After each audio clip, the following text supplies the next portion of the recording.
अस्सलामुअलैकुम अल्लाहुम्मा सल्लि अला सय्यिदिना मौलाना मुहम्मदिन व अला आलि सय्यिदिना मौलाना मुहम्मदिन व बारिक वसल्लिम वसल्लि अलैहि।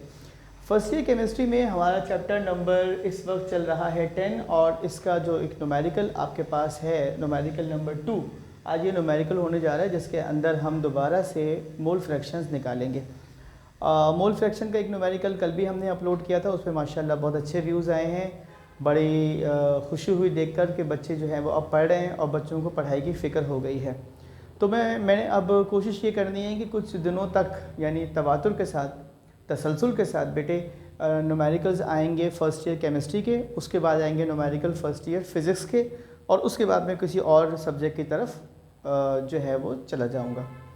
आज की वीडियो में शुरू करने से पहले आपको ये भी बता दूँ कि फ़र्स्ट ईयर में जब न्यूमेरिकल्स की तैयारी करें तो उनको डिसेंडिंग ऑर्डर में करना चाहिए, क्योंकि सिलेबस आपका रिड्यूस हुआ हुआ है। 75% आपका सिलेबस है।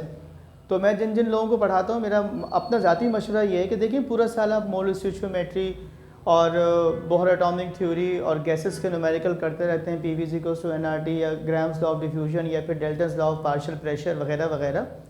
तो उससे बेहतर है कि आप जो अब किताब को ना बैकवर्ड डायरेक्शन से शुरू करें। चैप्टर 10 मींस मैं बात कर रहा हूँ विद रिस्पेक्ट टू न्यूमेरिकल, यानी अगर आप न्यूमेरिकल के कॉन्टेक्स्ट में जाएं तो आप न्यूमेरिकल्स को स्टार्ट करें बैकवर्ड डायरेक्शन में, और जैसे जैसे आप जाएंगे ना टूवर्ड्स चैप्टर नंबर 1 तो वैसे वैसे आपको पता चलेगा कि कुछ न्यूमेरिकल्स ऐसे हैं जो आपने जब पढ़े थे तो उस वक्त आपको लगता था आसान है, या जब पढ़े थे तो उस वक्त आपकी कोई ना कोई ऐसी चीज़ छोटी छोटी चीज़ डिटेल होती हैं जो रह जाती थी, जिसको आप मिस कर गए थे। अब वीडियो में चूँकि वो बोर्ड पर लिखा हुआ होगा तो वो सारी डिटेल आपसे मिस नहीं होगी। तो कल के न्यूमेरिकल में इथिलीन ग्लाइकोल और वाटर के टोटल नंबर ऑफ़ मोल्स को नीचे फार्मूले में भी लिखा जा सकता है। वैसे मैंने नंबर ऑफ़ मोल्स लिख दिए थे, लेकिन फिर भी मैं आज कोशिश करूँगा कि इस न्यूमेरिकल को और मज़ीद अच्छा और बेहतर करके बताऊँ। आगे अल्लाह मालिक है, अल्लाह ताला हर चीज़ का पर कादिर मुतलक हैं, देखते हैं क्या होता है। ठीक है, अच्छा जी, first year chemistry chapter number 10 है, इंपॉर्टेंट न्यूमेरिकल है। क्वेश्चन नंबर 2 है, a solution is prepared by mixing 40 gram of ethanol and 180 gram of water. इसका मतलब ये कि एक सोल्यूशन है जिसमें हमने 46 ग्राम यानी 46 ग्राम डाला है इथेनॉल, इथाइल अल्कोहल, इसका मोलिकुलर मास भी 46 होता है, और 180 ग्राम ऑफ वाटर डाला है। ठीक है बेटे, calculate the mole fraction of the components. अब मोल फ्रैक्शन मालूम करने हैं। मोल फ्रैक्शन किस किस के मालूम करने होंगे? मोल फ्रैक्शन मालूम करना होगा हमें इथेनॉल का, मोल फ्रैक्शन मालूम करना होगा हमें वाटर का। ठीक है बेटा, तो डेटा बनाते हैं। अच्छा, इसके डेटा में ना बहुत सारी चीज़ें डेटा में ही सॉल्व हो जाएंगी, तो फिर आपको आगे जाके इथेनॉल का अलग, वाटर का अलग, फिर टोटल का अलग अलग अलग नहीं करना पड़ेगा, तो इससे आपका टाइम बचेगा। मैंने डेटा लिखा, मास ऑफ इथेनॉल लिखा 46 gram which is given to me, molecular mass of ethanol is 46। अब आप इतने बड़े हो गए हैं कि मॉलिक्यूलर मास निकालना आता है gram per mole. Mass of water is 180 gram, mass of molecular mass of water is 18 gram per mole, 9 से पढ़ते हुए आ रहे हो। एक्स यानी मोल फ्रैक्शन ऑफ इथेनॉल मालूम करना है, मोल फ्रैक्शन ऑफ वाटर मालूम करना है। तो मैंने क्या किया, डेटा में इसको निकाल दिया। मोल ऑफ मैंने निकाला ethanol 46 mass in gram divided by molecular mass, 46 divided by 46 equals to 1 mole आएगा। इसको मैं बोल रहा हूँ NC2H5OH moles of ethanol. Moles of water कैसे निकालेंगे? Mass in gram of water divided by molecular mass of water 18, तो आ गया 10 NH2O मोल्स ऑफ वाटर। ठीक है, NT यानी टोटल मोल्स किसके बराबर हो गए? 10 + 1। ये NT असल में मोल्स हैं किस किस के?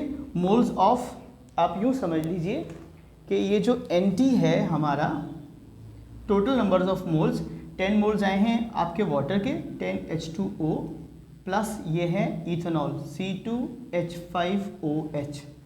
मैंने वैसे यहाँ पे 10 + 1 कर दिया। थैंक यू बेटा अफरसियाब, तवक्को तो नहीं थी लेकिन फिर भी खैर। 10 + 1 = 11, ये नंबर ऑफ मोल्स हो गए। टोटल नंबर ऑफ मोल्स हो गए हमारे पास कितने? 11। आ जाते हैं मोल फ्रैक्शन ऑफ इथेनॉल, जीते रहिए अफरसियाब। XC2H5OH कैसे निकालेंगे? आपके पास मोल्स हैं इथेनॉल के divided by total moles. Moles of ethanol कितना था? 1। टोटल नंबर ऑफ मोल्स कितना था? 11। 1 डिवाइडेड बाय 11 कितना हो जाएगा? 0.0909। क्योंकि ऊपर भी मोल है नीचे भी मोल है, इसलिए इसका कोई यूनिट नहीं है, मोल से मोल कट जाएगा।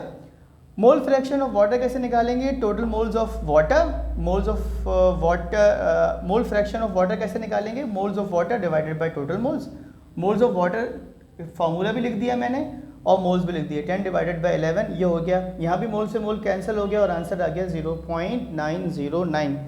इन दोनों को ऐड करें तो 1 आना चाहिए, यही मोल फ्रैक्शन की कहानी है। अगर आप इथेनॉल के मोल्स और वाटर के मोल दोनों को ऐड करें तो ये 1 आना चाहिए, 1 से ज़्यादा नहीं आना चाहिए। मैं आपका प्रोफेसर सईद अतहर अली, मेरा यूट्यूब चैनल है सईद अतहर अली ऑफिशियल, इसे लाइक करें, सब्सक्राइब करें। जीते रहें, खुश रहें, अल्लाह आप लोगों को कामयाबी अता फरमाएँ। अल्लाह हाफ़िज़।